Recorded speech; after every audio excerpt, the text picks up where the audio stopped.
Good day, everyone. Last time, we tackled the rights of a person under custodial investigation. So, baka nagtataka kayo, bakit ko dinidiscuss yun is wala naman sa module nyo. So, ito, sinashare ko lang para sa inyong dagdag kaalaman. So, itong manual book na ito yung guide ng mga investigador natin. So let's proceed to our subject matter, the general principles of investigation. So ito yung mga terms to understand. Una, investigator. Ano ba ang investigator? Is somebody who seeks facts about somebody or something or on professional basis, especially somebody who investigates crime or prepares official confidential reports. So, ang investigator, ito ay refers to the person who performs an investigation. And pagdating naman sa investigation, ang investigador, yun yung tinatawag na superstar, okay? So, ang investigador ay refers to a PNP uniformed personnel, both police commissioned officer and police non-commissioned officer, conferred with the appropriate certification to investigate with care and accuracy. So, ito yung ginagawa nilang step-by-step examination procedure.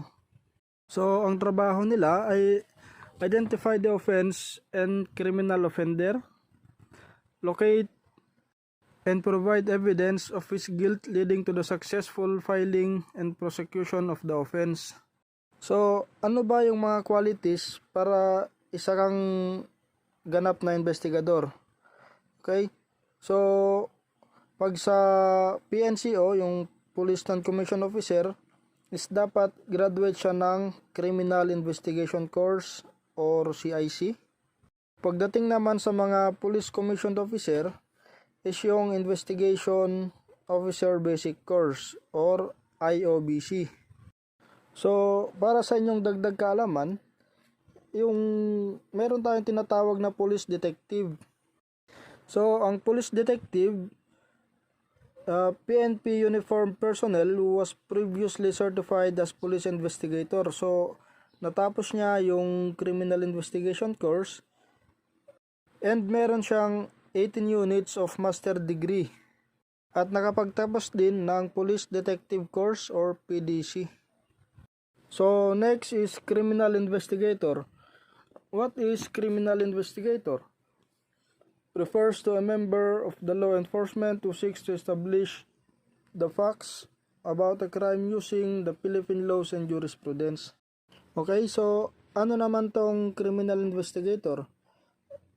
Ito yung sinasabi ko kanina na refers to the person who performs an investigation, also known as prober and considered as the superstar in the process of investigation. And meron din tayong police investigator. So, police investigator refers to PNP uniformed personnel, both police commissioned officer and police non-commissioned officer. So, what is the difference of criminal investigator and police investigator? So, yung pagkakaiba nila is yung criminal investigator is siya yung nagpe-perform ng investigation. And yung police investigator is yung PNP uniformed personnel. Okay, so next is investigation. Investigation, it is the collection of facts to accomplish threefold aim. Okay, so to identify the guilt, to locate the guilty party, and to provide evidence of his guilt. So, in other term, investigation came from the Latin term investigat, which means to inquire or to discover. Also, investigation is the act or process of investigating or the condition of being investigated. It refers to a search or inquiry for ascertaining facts, detailed or careful examination.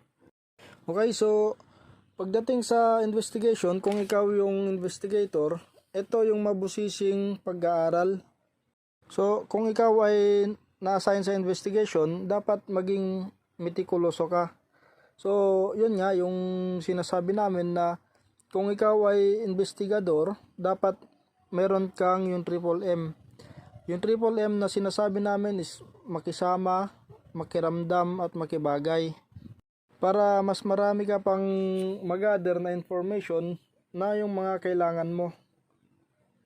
Meron din yung mga investigation na kailangan mong mag-undercover para yung target mo is ma-confirm mo and para mapatotohanan mo rin yung mga nireport sa iyo. So, ano-ano ba yung mga kinds of criminal investigation? Generally speaking, ang dalawang kinds of criminal investigations are investigation while the suspect is under arrest and detention, at yung pangalawa is investigation while the suspect is at large. Okay, so kung bago pa lang sa inyo itong at large na sinasabi, yung pagdating sa mga police report, at large is ito yung synonyms ng fugitive from justice. Ito yung mga tumakas or nakatakas. So, ano-ano ba yung goals ng criminal investigation? Okay, so number 1, to determine whether a crime has been committed. Number 2, to legally obtain information or evidence. 3, to identify persons involved. 4, to arrest suspects. 5, to recover stolen properties. And 6, to present the best possible case to the prosecutor. Okay, so meron din tayong tinatawag na modes of investigation, the reactive and proactive. So, ang reactive mode of investigation addresses crime that already happened or occurred. Ang proactive mode of investigation naman identifies and arrests suspects before crime will happen. It is designed to catch a criminal in the act of committing a crime rather than waiting until a crime is reported to a concerned citizen. Okay, so ang reactive is counterclockwise. So ang proactive naman, ito yung verified na nila yung target, hinihintay lang nilang mag-act or commit siya ng crime before siya huhuliin. And also, I will share with you the basic elements of criminal investigation. First is recognition. Second element is collection. Third element, preservation. Fourth element, evaluation. And fifth element is presentation. Okay, so ang recognition, it involves the effort of identifying data, including physical things that may provide relevant information regarding the criminal case being investigated. Okay, so it is self-explanatory naman. Then, second element is collection, refers to the act of gathering those identified data or facts or physical things that are significant to the case under investigation. Collection may be done by scraping the blood stains found at the crime scene, interviewing the neighbor who saw the burglary, or examination of drug dealer's bank book. Okay, so third element, preservation, is a function that is almost simultaneously performed during the collection stage. So, ito yung preservation of evidence. Evaluation refers to the process of determining probative value of evidence. And last element is presentation, primarily manifested in the courtroom. Okay, so to summarize these basic elements, ang recognition is to identify, or it is the identification stage of investigation. So ang collection naman is yung mga physical evidences or facts that found at the crime scene. And yung preservation is to preserve the evidence para hindi siya makontaminate. Ang evaluation naman is to prove the strength of evidence and establishing a proof that a crime has in fact been committed and the suspect or accused is the one who is responsible for it. Okay, so ang last element, yung presentation, is ito na yung i-exhibit na nila sa courtroom while ongoing nga yung case. Okay, so let's proceed to the cardinal points of investigation. Ano-ano ba yung mga cardinal points of investigation?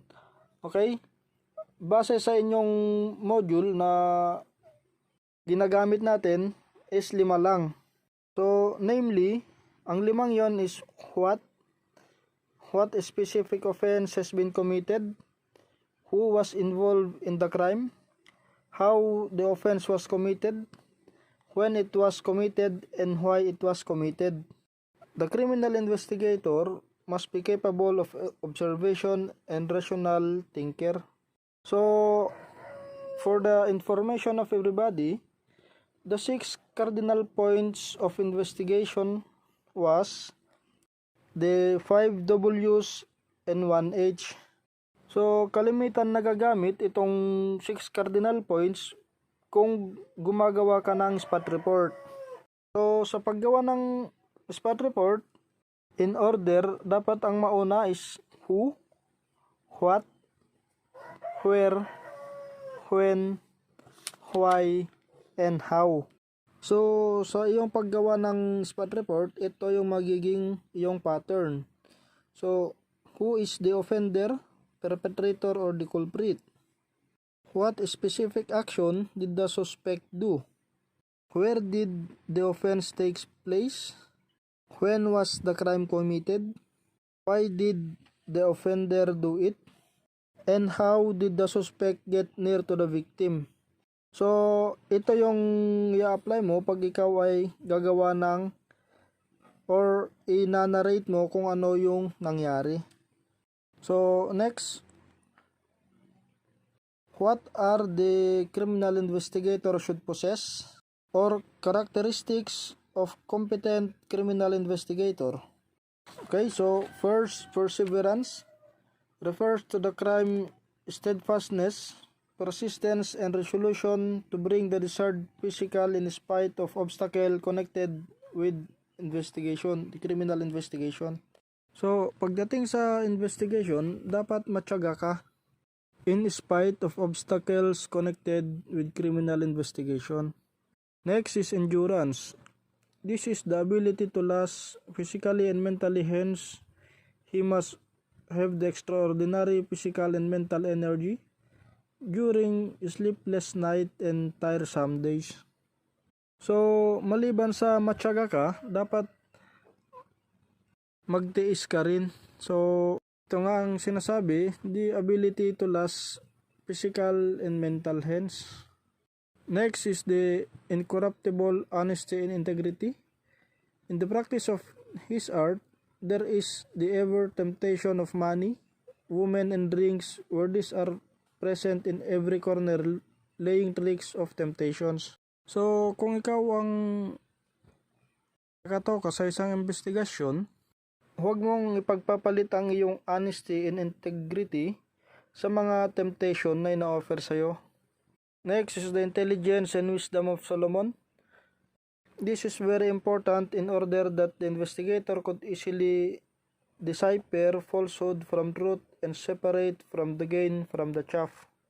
So, sinasabi dito na kung ikaw ay investigador, dapat yung isip mo ay malawak, malalim, at makulit.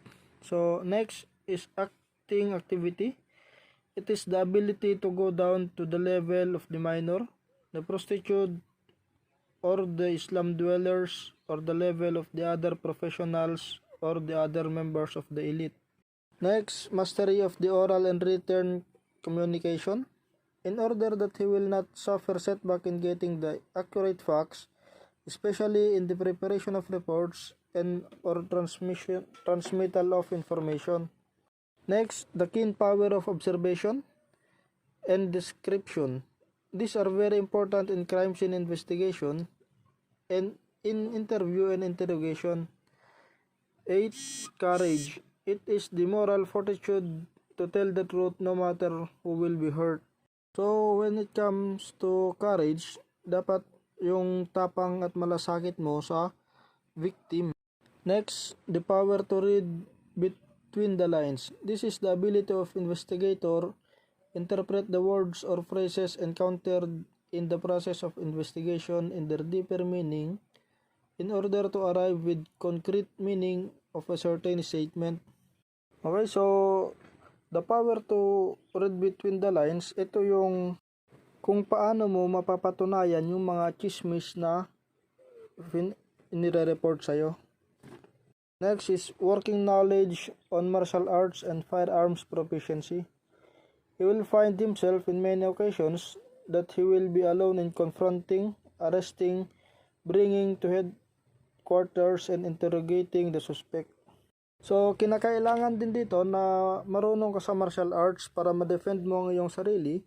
And yung sa firearms proficiency is dapat magaling ka ring bumaril.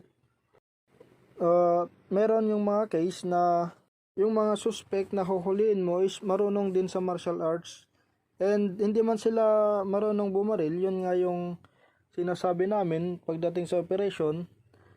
Kahit hindi man marunong bumaril ang suspect, yun yung tinatawag naming tsamba. Di man siya proficient bumaril, kung ikaw yung tinamaan, yun yung mga sinasabi namin na walang retake. Okay? So, next is tools of an investigator in gathering facts. First is the information. Second, interrogation or interview. Next is instrumentation. So, it will be discussed on our next meeting. So, tinadagdag ko na rin yung iba, yung mga police work related pagdating sa investigation. At para rin sa inyo ito na pagdating sa police work, marami sa inyo ang mga magiging police, meron na kayong idea with regard sa investigation. Okay, so that's all our discussion for today. So, have a good day.